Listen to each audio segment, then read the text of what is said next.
Assalamualaikum warahmatullahi wabarakatuh. Yang saya hormati, sama-sama kita banggakan Bapak Haji Abdul Mukti beserta Ibu dan seluruh keluarga besar dari PP Muhammadiyah. Dan Alhamdulillah narasumber kali ini adalah Ibu Hajah Masito yang sebetulnya adalah mentor bagi saya. Jadi waktu itu situ Gintung saya masih ketua PMI ya Bu ya, ketemu dan sama-sama dengan Ibu dan bahkan dan keluarga besar dari STI Ahmad Dahlan, karena yang terkena tidak jauh MJ tapi juga STI Ahmad Dahlan. Dan Mbak Mita, terima kasih untuk menjadi moderatornya. Bapak Ibu hadirin sekalian, saya langsung saja. Pada kesempatan yang pertama, terima kasih atas undangannya. Dan pada saat undangan diterima, bahwa saya menjadi salah satu narasumber dengan temanya adalah kepemimpinan untuk melayani. Dan tadi Pak Haji Abdul Mukti, Ibu Prof. Masito juga sudah menyampaikan apa itu kepemimpinan, bagaimana kepemimpinan perempuan dan yang lainnya. Dan saya melihat literatur dari semuanya dan belajar dari pengalaman saya, mendapatkan amanah menjadi wali kota Tangerang Selatan, maka pemimpin itu bisa dilihat ataupun 4 dimensi dalam diri pemimpin. Ada spiritualnya, emosional, intelijensi, serta fisik. Dan tentu karakter pemimpin yang ideal adalah adil dan bijaksana, tentu juga harus sabar, apalagi masyarakat sekarang yang sangat luar biasa. Teknologi pun juga memudahkan dan mendekatkan kami dengan masyarakat, dan masyarakat juga memudahkan untuk bisa menggunakan jalur teknologi berkomunikasi dengan para pemimpinnya. Amanah, mampu menjadi teladan, mampu memotivasi, serta memiliki konsekuen atau komitmen dalam hal ini. Tantangan secara umum yang dihadapi pemimpin, visi organisasi kadang biasanya belum jelas, karena kalau pemimpin di dalam sebuah organisasi ini yang dimulai dari apakah kita melanjutkan ataukah kita membuat sebuah misi yang baru.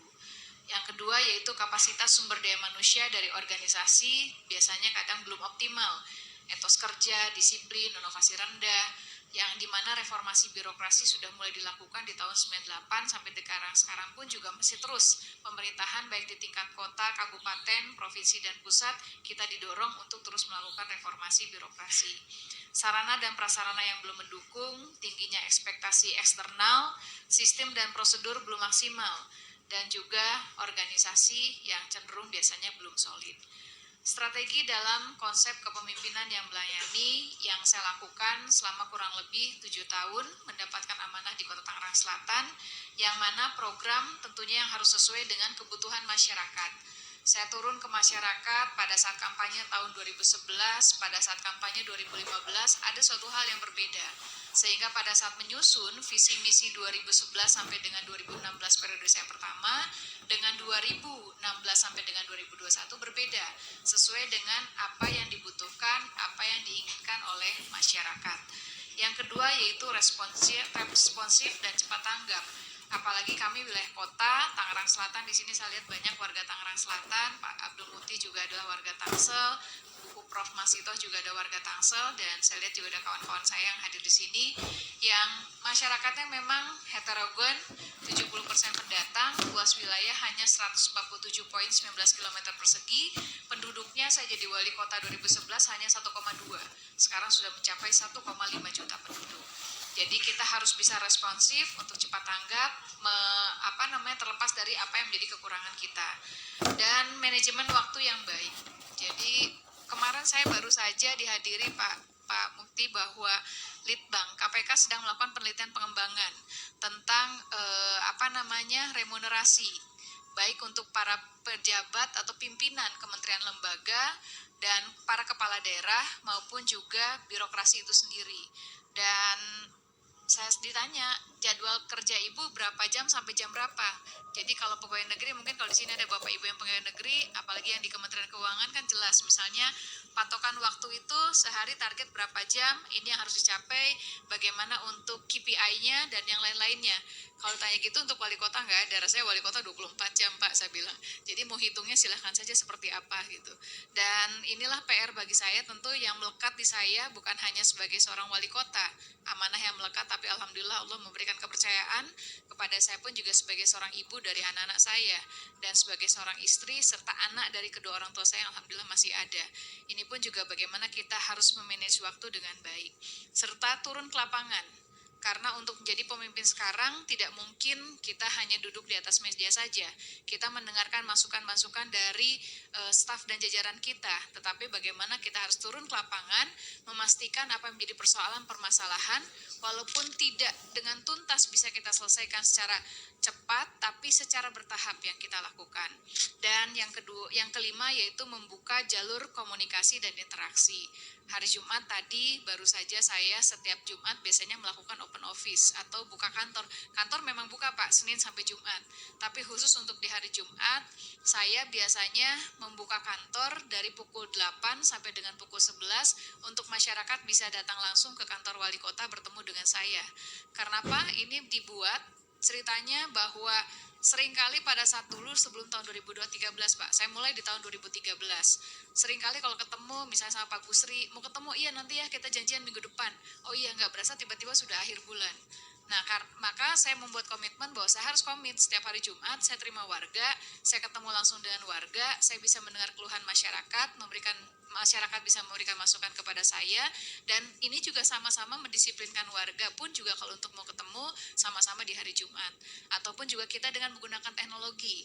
Di pemerintahan kota dan konsep Smart City kita ada aplikasi siaran Tangsel, ada website kita, ada hotline kita, atau bisa langsung dengan surat menyurat yang lainnya. Jadi kita gunakan ini dalam rangka untuk membuka jalur ataupun komunikasi interaksi dalam rangka untuk melayani. Karena prinsipnya pemerintahan yang di sekarang ini tidak lagi seperti sebelum reformasi. Wakil saya dari birokrasi Pak. Jadi Pak Benyamin Daphni, wakil wali kota saya, dimulai karir dari pegawai negeri, lurah, camat, sampai dengan wali kota. Jadi jawabannya enakan jadi camat zaman dulu daripada zaman sekarang wakil wali kota. Dulu kalau ke kampung, wah diarak-araknya luar biasa Bu. Kalau sekarang mah udah enak aja katanya SMS apa, menghujat, mencaci maki seperti yang lainnya. Ini suatu paradigma yang sangat luar biasa. Jadi tidak lagi ASN ataupun kami kepala daerah itu dilayani, tetapi konsepnya adalah bagaimana kami melayani.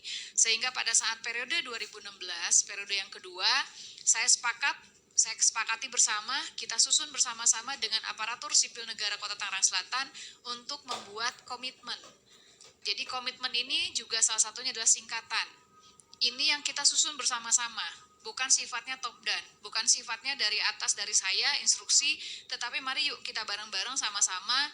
5 tahun sudah saya menjadi wali kota, mendengarkan dan sabar untuk tidak terlalu lari membawa gerbong reformasi aparatur sipil negara. Tapi untuk 2016 sampai dengan 2021 periode kedua, mari kita sama-sama membuat komitmen bersama agar reformasi itu bisa berjalan dengan cepat. Maka kita bikin dengan singkatan, yaitu kerja cerdas, kerja keras, tuntas, dan ikhlas. O-nya adalah orientasi pekerjaan sampai pada manfaat dan dampak. M-nya memahami visi dan misi daerah serta tugas dan tanggung jawab. I-nya inovasi dan pemanfaatan teknologi menjadi landasan. T-nya adalah tangguh dalam menghadapi tantangan dan tanggap terhadap situasi dan kondisi. M-nya mengutamakan pelayanan kepada masyarakat.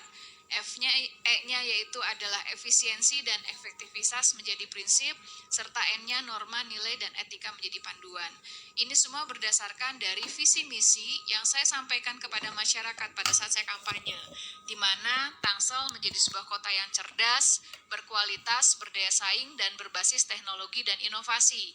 Dengan prinsip 5 misi yang harus saya jalankan, yang saya dengan wakil saya harus pertanggungjawabkan di akhir masa jabatan saya insya Allah, yaitu di tahun 2021, di mana misinya adalah mengembangkan manusia yang handal dan berdaya saing, meningkatkan infrastruktur kota yang fungsional, menciptakan kota layak huni yang berwawasan lingkungan, mengembangkan ekonomi kerakyatan yang berbasis inovasi dan produk unggulan, serta meningkatkan tata kelola pemerintahan yang baik berbasis teknologi informasi. Inilah beberapa hal yang menjadi pedoman selama kami bertugas, selama kami diberikan amanah oleh Allah, dan mudah-mudahan saya bisa menjalankan ini semua dengan sebaik-baiknya, sehingga bisa meninggalkan legasi yang baik untuk masyarakat Tangerang Selatan, di mana komitmen saya sebagai kepala daerah, komitmen wakil wali kota beserta dengan seluruh jajarannya adalah untuk melayani. Tentunya karena saya perempuan, maka ada kelebihan kami di kaum perempuan tadi disampaikan oleh Pak Abdul Muti, yaitu dengan hati, perasaan, dan empati, walaupun rasionalitas harus tetap ada. Terima kasih. Wassalamualaikum warahmatullahi wabarakatuh.